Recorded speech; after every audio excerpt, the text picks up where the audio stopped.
여러분, 제가 계속해서 말씀드리지만 우리의 영적 무장은 멈출 수 없는 것입니다.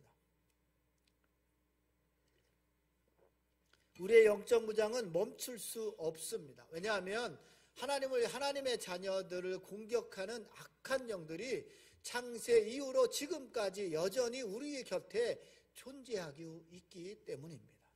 우리는 이들과 필연적으로 싸워야 합니다. 하나님의 자녀들은 이들과 필연적으로 싸워야 합니다. 싸우되 우리의 방법이나 우리의 능력이 아니라 하나님의 방법과 하나님의 능력으로만 싸워야 하는 것입니다. 여러분, 이 하나님의 방법과 능력이 우리가 지금까지 살펴본 것처럼 하나님의 전신갑주를 취하는 거예요. 이 하나님의 전신갑주를 입을 때 우리는 영적 전쟁에서 반드시 승리할 수 있는 거예요. 그래서 오늘 사도 바울은 우리 모든 신자들에게 하나님의 전신갑주를 취하라, 하나님의 전신갑주를 입으라 라고 권하고 있는 거예요. 이 영적인 싸움에서 승리하기 위하여 그렇게 하라 말하고 있는 겁니다. 그동안에 살펴본 걸 나눠보면 진리의 허리띠를 띠고, 또 우리를 값없이 의롭다 하시는 의의 호신경을 이 흉배 가슴에 붙이고, 또 세상이 줄 수 없는 하늘로부터 주어지는 평안이 주는 복음의 신발을 신고 영적 전쟁터로 나가기 위해 먼저 굳게 서 있어야 하는 거예요. 여러분, 이렇게 하나님의 전신갑주를 입으면 어떠한 상황에서도 그리스도를 붙잡을 수 있는 거예요. 또 사단이 끊임없이 우리를 참소하는 그 참소 앞에서도 우리는 담대히 맞설 수 있는 거예요. 또 우리의 신앙의 여정의 길이 힘들고 험난한 길을 걸어갈지라도 우리는 능히 그 길을 헤쳐나갈 수 있게 되는 겁니다. 또 지금도 사단은 우리에게 이 예배 시간이나 아니면 우리가 세상을 살아가는 이 시간에도 우리가 하나님 앞에 온전히 나가지 못하도록 우리에게 끊임없이 쏘아대는 그 불화살들을 믿음의 방패로 능히 막아낼 수 있는 것입니다. 여러분, 이것이 지금까지 우리가 살펴본 거예요. 진리의 허리띠, 의의 오신경, 복음이 주는 평안의 신발, 또 믿음의 방패, 이렇게 우리가 지금까지 살펴봤던 겁니다. 이제 오늘 우리가 마지막으로 살펴볼 두 가지는 구원의 투구와 성령의 검입니다. 여러분, 첫 번째는 이제 구원의 투구인데, 구원의 투구, 여러분은 구원받은 하나님의 백성들임을 믿으십니까? 우리는 하나님의 백성들이에요. 우리는 구원받은 하나님의 백성입니다. 오늘 우리가 주일 설교할 때는 여러분에게 이런 제목으로 은혜를 나누고자 하는데요. 여러분의 구원은 자라나고 있습니까? 이런 겁니다. 여러분, 우리는 구원받은 하나님의 백성입니다. 여러분, 구원은 무엇으로 얻는다고 성경은 우리에게 가르쳐주고 있습니까? 여러분, 구원은 무엇으로 얻는 것입니까? 사도행전 16장 31절에 보면 구원은 이렇게 얻는 것이다 우리에게 가르쳐주고 있어요. 이르되 주 예수를 믿으라, 그리하면 너와 네 집이 구원을 얻으리라 라고 말하고 있는 겁니다. 여러분은 예수 그리스도를 믿는 것, 주 예수를 믿는 것이 구원을 얻는 조건이에요. 다른 조건 하나도 없습니다. 예수 그리스도를 믿는 것, 이것이 바로 구원을 얻는 조건이에요. 오직 구원은 오직 예수에게만 있는 거라고요. 여러분, 구원을 얻는 조건이 예수 그리스도를 믿는 것이라면 구체적으로 무엇을 믿는 것일까? 예수님이 우리를 향하여 무엇을 행하신 것을 믿는 것일까? 그것이 바로 무엇일까? 살펴볼 것입니다. 우리가 잘 아는, 우리가 먼저 살펴봤던 에베소서 2장 5절과 6절을 세번역 성경으로 보면 이렇게 말하고 있는 겁니다. 세번역 성경 에베소서 2장 5절과 6절에 보면 이렇게 우리에게 말하고 있어요. 범죄로 죽은 우리를 그리스도와 함께 살려주셨습니다. 여러분은 은혜로 구원을 얻었습니다. 하나님께서 그리스도 예수 안에서 우리를 그분과 함께 살리시고 하늘에 함께 앉게 하셨습니다. 여러분, 개역개정은 뭐라고 되어 있어요? 죄와 허물로 인하여 죽은 우리, 죄와 허물로 죽은 우리예요. 여러분, 이 죄와 허물로 죽었다는 말의 의미는 뭐냐면 우리가 그 전에 죄와 허물로 인하여 하나님 앞에 나아가려는 어떤 의지와 열망도 없었다는 거예요. 여러분, 하나님 앞에 나가려고 하는 의지, 열망은 하나님이 우리에게 주시는 거예요. 그러니 여러분, 죄와 허물, 늘 하나님과 반대되는 삶을 살았고 하나님의 관역에서 벗어났고 그 길에서 벗어나 있었기 때문에 죄와 허물로 인하여 우리는 하나님께 나아가려는 의지와 열망도 없었다는 거예요. 또 하나님의 사랑과 진노에 대하여 전혀 반응할 수도 없었다는 거예요. 이게 죄와 허물로 죽었던 우리를 가리키는 말이에요. 그러니까 하나님께 나아가려는 의지와 열망도 없고 우리를 사랑하시는, 또 우리가 하나님을 믿지 않으면 하나님이 진노하시는 그 사랑과 진노에도 전혀 반응할 수 없었던 우리예요. 이런 우리를 부르셔서 택하시고 그리스도와 함께 살려주신 거예요. 그리고 그분과 함께 이제 영원한 하늘에 앉혀주신 것, 이것을 믿는 거죠. 그러니까 예수님이 우리를 향하여 이렇게 하신 것을 믿는 것, 이것이 바로 구원을 얻는 조건이다, 그렇게 말할 수 있는 거예요. 그러니 여러분, 구원은 죄와 허물로 죽었던 우리들이 그리스도와 연합되어서 사망에서 생명으로 옮겨지고 또 하늘에 앉게 된 것을 믿는 자들에게 주어지는 것이 바로 구원입니다. 여러분, 세상에 살면서 많은 사람들이, 많은 그리스도인들이 구원받았다는 그 기쁨은 있지만 이 땅을 사는 동안 구원의 감격과 구원의 은혜를 누리며 살아가야 하는 거예요. 여러분, 그것이 없다면 우리는 그냥 구원받은 하나님의 백성인 거예요. 여러분, 구원받은 하나님의 백성을 세상에 살아가면서 구원의 감격과 구원의 은혜를 누리며 살아가야 해요. 그런데 이 구원의 감격과 구원의 은혜를 누리며 살아가기 위해서는 우리가 구원받기 전의 상태가 어떠한지를 늘 기억하며 살아야 하는 거예요. 그게 에베소서 2장 3절에 기록되어져 있습니다. 에베소서 2장 3절입니다. 우리도 모두 전에는 그들 가운데서 육신의 정욕대로 살고 육신과 마음이 원하는 대로 행했으며 나머지 사람들과 마찬가지로 날 때부터 진노의 자식이었습니다. 여러분, 우리의 전, 그러니까 우리가 그리스도와 연합되어서 하늘 보좌에 앉히기 전, 또 죄와 허물로 죽어서 하나님의 사랑과 진노하심에 반응할 수도 없고 우리를 구원하신 그 하나님의 사랑과 자비에도 반응할 수 없었던 우리들이었다는 사실을 기억하는 거예요. 그래서 여러분, 저와 여러분은 그리스도와 연합되기 전, 구원받기 전 우리의 상태가 늘 육신의 정욕대로 살고 육신과 마음에 원하는 대로 살았으며 저와 여러분은 날 때부터 진노의 자식이었다는 사실을 인식하는 거예요. 여러분, 이 인식이 있으면 우리는 이 땅을 살아가는 동안 구원의 감격과 은혜로 살아갈 수 있는 거예요. 바울이 늘 말하는 것처럼 나의 나된 것이 하나님의 은혜였습니다 라는 이 구원의 감격과 구원의 은혜가 있었기 때문에 바울은 한 번도 은혜 없이 살아가지 않았습니다. 지금 감옥에 있으면서도 지금 바울은 하나님의 이 구원의 감격과 은혜를 세상에 전하고 있었던 거예요. 저와 여러분이 진노의 자녀에서 하나님의 자녀가 될 수 있었던 것은 오직 하나님의 은혜예요. 그래서 여러분, 이 구원의 은혜를 누리고 구원의 감격으로 살아가기 위해서 반드시 기억해야 될 것, 나의 나됨이 하나님의 은혜였다는 사실이에요. 저와 여러분을 하나님이 불러주시지 않았다면, 저와 여러분을 하나님이 택하여 주시지 않았다면 여전히 우리는 내 육신대로 살고 내 마음대로, 육신이 원하는 대로 그렇게 사단의 종로를 타며 여전히 그렇게 살아갈 수밖에 없었던 사실을 인식하는 거예요. 그런 여러분, 이 하나님의 전신갑주 중에서 구원의 투구를 쓴다는 것, 육신의 정욕대로 살았던 내가, 육신과 마음이 원하는 대로 살았던 내가, 진노의 자녀로 살았던 내가 이제 하나님이 기뻐하시는 삶, 성령님이 원하시는 삶, 예수님의 길을 따라가는 삶, 그 삶을 살아가는 것이 바로 구원의 투구를 쓰는 거예요. 이게 바로 우리가 써야 할 하나님의 전신갑주 중에 하나라고요. 여러분, 사단은 구원받은 자녀들이 하나님의, 여전히 하나님의 뜻이 아닌 내 뜻대로 살아가라고 우리에게 가르쳐주고 있어요.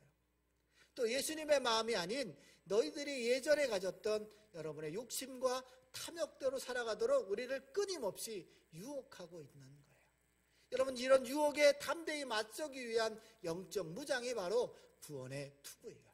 우리가 이 땅을 살아가면서 구원의 감격과 구원의 은혜로 살아갈 때 이 사단이 우리를 유혹하는 것에서 승리할 수 있는 거예요. 여러분, 이러한 유혹에 담대히 맞서기 위한 영적 무장이 바로 구원의 투구예요. 여러분, 우리가 구원의 투구를 쓰는 순간 우리는 그리스도 안에서 새로운 피조물이 됐다는 사실을 인식하게 되는 거예요. 내가 구원의 감격과 구원의 은혜로 살아간다는 건 내가 그리스도 안에서 새로운 피조물이 됐다는 거예요. 전에는 육신대로 살고 육신과 마음에 원하는 대로 살았지만 구원의 투구를 쓰는 순간 하나님이 기뻐하시는 삶, 성령님의 뜻대로 살아가는 삶, 예수님이 가신 그 길을 따라가고자 하는 마음이 내 안에서 불릴 듯 일어나는 거예요. 이게 바로 구원의 투구를 쓰는 거예요. 그러니 성령께서 내 안에 가르쳐주시는 그 하나님의 말씀, 그 지식의 말씀대로 살아가게 되는 거지요. 또 내가 예수 그리스도를 믿는 그 믿음이 나의 것이 아니라 성령 하나님이 나에게 부어줬다는 사실, 택하신 자들에게 주시는 믿음이라는 사실을 알게 되는 거예요. 그래서 여러분, 디도서 1장 1절과 2절 전반절에 보면 이렇게 우리에게 가르쳐주고 있어요. 함께 봅니다. 함께 읽어보면 이렇습니다. 시작. 하나님의 종이요 예수 그리스도의 사도인 나 바울이 사도된 것은 하나님이 택하신 자들의 믿음과 경건함에 속한 진리의 지식과 영생의 소망을 위함이라. 아멘. 여러분, 바울이 사도된 것은 하나님이 택하신 자들의 믿음인 거예요. 여러분, 우리가 구원의 투구를 쓰는 순간 구원의 감격과 구원의 은혜로 살아갈 수 있는 것, 그것은 바로 하나님이 택하신 자들에게 주시는 믿음을 통하여 그것이 믿어지기 시작하고 그 감격으로 살아가는 거예요. 여러분, 이런 소망으로 살아가는 거라고요. 그것은 누구에게 준 거라고요? 하나님이 택하신 자들에게 주신 믿음인 거예요. 그러니 여러분, 우리가 구원의 투구를 쓴다는 건 우리가 이 땅을 살아가면서 그 하나님이 주시는 믿음으로 살아가는 거예요. 그러니 여러분, 구원은 우리가 그리스도의 은혜로 하나님 앞에 당당히 설 수 있는 신분을 얻은 거예요. 그러니 여러분, 세상 속에 살아가면서 구원의 투구를 쓴다는 건 하나님 앞에 당당히 서서 이 땅을 살아가는 거예요. 여러분, 은혜로 받은 이 구원을 통해서 우리가 우리에게 주어진 새로운 신분을 가지고 우리는 적과 싸우는 거예요. 그때 쓰는 것이 바로 구원의 투구예요. 예전에 우리의 것으로 싸우는 것이 아니라 우리를 새롭게 하신 그 구원의 은혜 투구를 쓰고 담대히 사단에게 맞서 싸워 승리하는 거예요. 여러분, 이 구원의 투구, 이 구원의 소망의 투구를 두고 이제 영적 전쟁에서 승리하는 저와 여러분이 되시기를 주님의 이름으로 축원합니다. 두 번째는요, 구원의 투구, 멈출 수 없는 영적 무장, 마지막으로는 성령의 검입니다. 여러분, 우리가 잘 아는 나라 바벨론이라는 나라가 있는데, 여러분, 바벨론은 그 성이 얼마나 장대하고 웅장하냐면 그 성벽으로 전차 2대가 지나갈 정도로 아주 넓은 성벽 위에가 그렇게 놓여져 있고요. 그것이 동서남북으로 90km가 넘게 돼 있습니다. 성문은 성문으로 돼 있어서 어떠한 그것을 부술 수 없어요. 그리고 그 안에 들어가는 순간 그 안이 비옥하고 좋은 땅이라 그 요새 안에서 식량을 자급자족할 수 있는 거예요. 그러니 그곳을 아무리 포위해도 그 성을 무눌 수 없었어요. 그런데 여러분이 아시는 것처럼 이 바벨론의 성은 철옹성이었는데 바벨론은 자그마치 70년이라는 역사를 남기고 쇠퇴해버렸어요. 여러분, 이 바벨론 성이 무너진 이유는 뭐냐면 그들을 쳐들어갈 때 그 안에 첩자가 들어가서 그 성문을 그냥 열어버렸기 때문에 그래요. 처음에 코와 귀를 다 잘라버리고 여기에 투항한 것처럼 그렇게 해서 오랜 시간 동안 그 안에 있으면서 그들의 신임을 얻고 그 사람이 성문을 여는 사람이 돼서 적이 쳐들어올 때 그 성문을 열어버린 거예요. 그래서 여러분, 이 초롱성이 무너지는 건 내부에 의해서 무너졌던 거예요. 외부의 힘으로는 절대 무너뜨릴 수 없었어요. 여러분, 영적 전쟁도 마찬가지예요. 여러분, 성령의 검을 우리에게 주신 것은 물론 성령은 사단을 무찌르는 도구일 수 있어요. 그러나 여러분, 이 성령의 검으로 먼저 무엇을 해야 되냐면 우리 안에 있는 죄들을 다 도려내야 되는 거예요.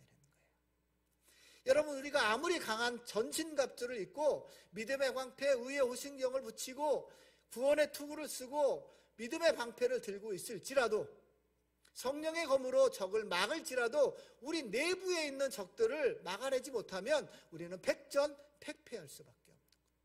저와 여러분 안에 도사리고 있는 죄악들, 우리의 머릿속에 들어있는 세상의 헛된 이론과 하나님보다 높아진 생각들, 내 안에 여전히 존재하는 불신과 불신앙이 존재하는 한 우리는 승리할 수 없는 거예요. 이 내부의 적으로 인하여 사단과 교통함으로 우리는 하나님의 전신갑주를 입어도 승리할 수 없는 거예요. 그러니 먼저 무엇이 선행되어야 돼요? 내 안에 있는 죄악들을 성령의 검으로 도려내야 되는 거예요.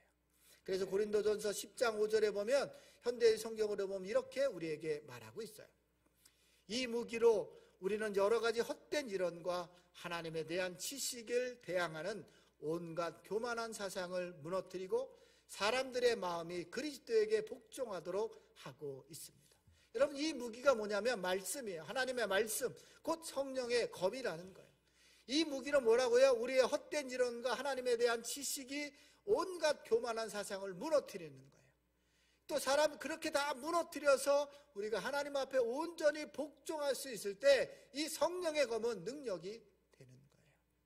그러니 여러분, 성령의 검으로 사단을 공격하기 전에 먼저 내 안에 자리하고 있는 헛된 이론과 모든 사상들, 하나님에 대적하는 모든 것들을 다 도려내야 하는 거예요.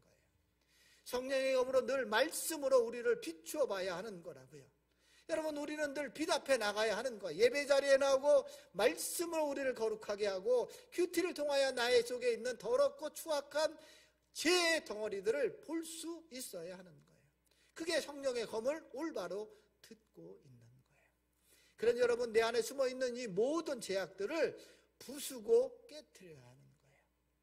여러분, 예레미야 23장 29절에 보면 이렇게 건면하고 있어요. 여호와의 말씀이니라 내 말이 불같지 아니하냐, 바위를 쳐서 부스러뜨리는 방망이 같지 아니하냐 라고 말하고 있습니다. 여러분, 하나님의 말씀은 불같아서 우리 속에 있는 온갖 더러운 것을 다 태워버릴 수 있어요. 또 하나님의 말씀은 방망이 같아서 우리 안에 견고해져 있는 바위 같은 견고한 진들을 다 부숴 깨트릴 수 있다고요. 여러분, 무엇이 두려운 것입니까? 우리가 하나님의 말씀 앞에 나가지 않는 건, 우리가 자꾸 하나님의 예배 자리에 나가지 않는 건, 하나님의 말씀을 들어도 우리의 사상이 변화되지 않는 이유는 하나님의 말씀으로 우리를 깨트리지 않기 때문에 그래요. 성령의 검으로 우리 안에 있는 더러운 것들을 도려내지 않기 때문에 그래요. 여러분, 이 성령의 검 말씀으로 내 안에 하나님을 대적하는 모든 것들을 불러 태워야 하는 거예요. 또 견고해져 있는 이 견고한 진들을, 이 모든 사상들을 방망이로 부수고 깨트려야 돼요. 성령의 방망이로 부수고 깨트려야 돼요. 이것이 바로 성령의 검을 바로 사용하는 거예요. 그래서 찰스 스펀절 목사님은 이렇게 이 성령의 검을 이렇게 말씀하셨어요. 이 성령의 검은 두 날이 서 있는데, 한쪽 날로는 죄에 대한 애착을 치고 또 다른 날로는 자기 의에 대한 교만을 친다라고 말씀하고 있는 거예요. 여러분, 성령의 양날이 두 날이 있는데, 먼저는 뭐예요? 죄에 대한 애착, 여전히 죄를 사랑하는 마음, 죄를 짓지만 회개하지 않는 마음, 내가 죄를 여전히 사랑하고 있는 내 안에 있는 그 마음을 성령의 검으로 치라고 말씀하세요. 또 뭐예요? 내 스스로 의롭다고 말하는 그 교만을 쳐야 한다, 그렇게 스펄전 목사님은 말하고 있는 겁니다. 그런 여러분, 성령의 검으로 저와 여러분이 하나님보다 사랑하고 있는 내 안에 있는 모든 이 죄악들을 도려내야 하는 거예요. 그럴 때 여러분, 우리는 사단의 공격을 과감히 맞설 수 있고, 그 사감의 공격을 막아낼 수 있는 성령의 검이 능력의 검이 되는 겁니다. 여러분, 세상에서 많은 그리스도인들이 넘어지고 쓰러지는 이유, 구원의 특구를 쓰지 않기 때문에 그래요.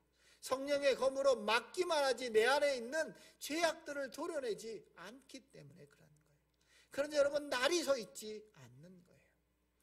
여러분, 군인들이 전시를 대비하여 칼에 날을 갈아놓는 것처럼, 총을 늘 소지하는 것처럼, 우리는 평소에 하나님의 말씀, 이 성령의 검을 가까이 해야 하는 거예요. 그래서 우리 안에 있는 모든 죄악들, 사상들, 이론들, 모든 것들을 도려내야 하는 거예요. 내 안에 있는 죄와 어둠을 잘라내고, 그래야 어디서든 우리를 공격하는 사단의 유혹에서 우리는 승리할 수 있는 것이죠. 저는 오늘 말씀을 듣는 저와 여러분 안에 성령의 힘으로 저와 여러분 안에 있는 모든 더러운 것들을 잘라내고, 또 그래서 사탄이 우리를 유혹하는 그 유혹에서 승리하는 저와 여러분이 되시기를 주님의 이름으로 축원합니다. 사랑하는 성도 여러분, 오늘 이제 마지막으로 구원의 투구를 쓴다는 것, 우리가 그리스도와 연합됐다는 사실을 아는 거예요. 우리를 죄와 허물에서 하나님의 사랑과 자비에도 반응할 수도 없고 하나님의 사랑과 진노에도 나아갈 수 없었던 우리를 불러주신 그 하나님, 그 구원의 감격과 은혜로 살아가는 것이 바로 구원의 투구를 쓰는 거예요. 또 성령의 검은요, 하나님의 말씀으로 저와 여러분의 마음속에 있는 온갖 더러운 죄와 어둠을 도려내는 거예요. 하나님을 대적하여 높아진 생각들, 우리의 교만한 마음들, 여전히 죄를 사랑하는 이 애착의 마음들을 성령의 검으로 잘라내야 하는 거예요. 우리의 불신과 불신앙의 모든 것들을 말씀으로 깨끗이 씻어내야 하는 거예요. 이렇게 하나님의 전신갑주를 갖추면 우리는 이 영적 싸움에서 승리할 수 있는 겁니다. 저는 우리 말씀을 들은 우리 들것의 모든 성도들이 이 세상에서 하나님의 전신갑주를 취하고 입음으로 하나님의 나라에 가기 전 그날까지 승리하는 삶을 살기를 주님의 이름으로 축원합니다. 여러분, 이 모든 일들, 이제 마지막으로 18절과 20절을 다음 시간에 살펴볼 텐데, 이것을 하기 위하여 해야 될 일이 있어요. 그것은 바로 기도라고요. 여러분, 기도하지 않으면 이 삶에서 또 승리할 수 없다고 말하고 있는 거예요. 그래서 바울은 이 모든 성도들을 위해서 기도하라 말하고 자신을 위해서 기도해달라고 마지막으로 부탁하고 있는 것입니다. 여러분, 그 기도가 어떤 것이 다음 시간에 함께 살펴볼 것입니다. 오늘 우리가 살펴본 이 멈출 수 없는 영적 무장, 하나님의 전신갑주를 입고 우리가 하나님 앞에 부르심을 받는 그날까지 이 땅을 살면서 그 영적 전쟁에서 승리하는 우리 모든 들꽃들이 되시기를 주님의 이름으로 축복합니다.